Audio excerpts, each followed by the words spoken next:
Accepter son destin n'est pas facile. Cela demande beaucoup de courage pour accepter la réalité et avancer. Cependant, dans le multivers, il n'y a pas qu'une seule réalité. Il y a un concept intrigant d'autre, qui est l'exact opposé de soi-même.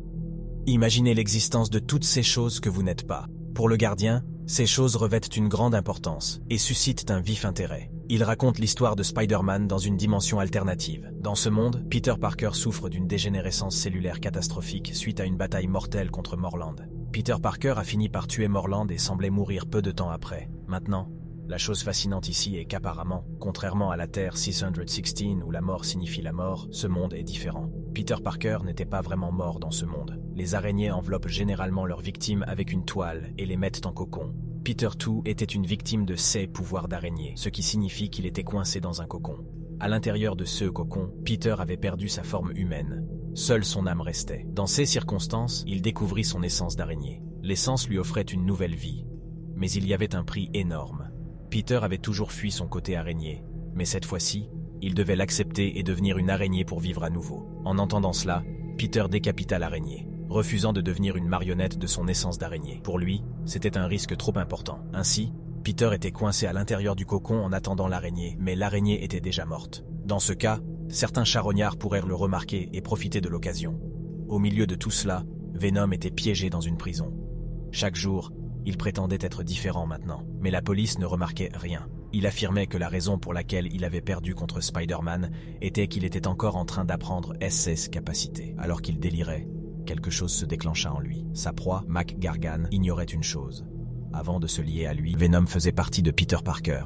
On peut même dire que c'était son premier amour, et on n'oublie pas son premier amour si facilement.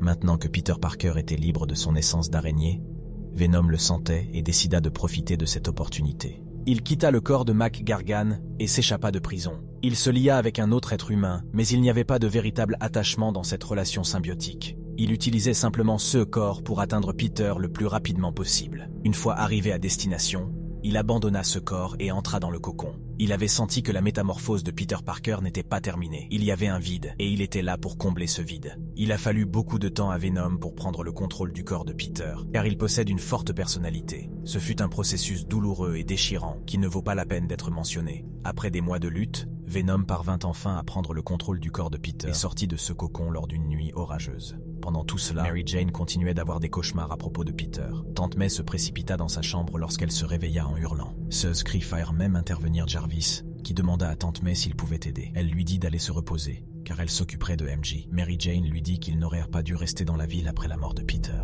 Lorsqu'Aunt May s'enquit de ses cauchemars, MJ répondit en disant qu'elle avait vu Peter revenir. Selon Aunt May, c'était une bonne chose, mais elle ne savait pas que ses propres paroles la hanteront bientôt. Au milieu de tout cela, Venom s'écrasa dans sa chambre par la fenêtre. Tante May fondit en larmes après avoir été témoin de ce que Venom avait fait à Peter. C'était une scène dévastatrice pour elle et MJ. Sa raison de revenir était MJ, il voulait la récupérer. Il se faisait appeler Poison au lieu de Venom.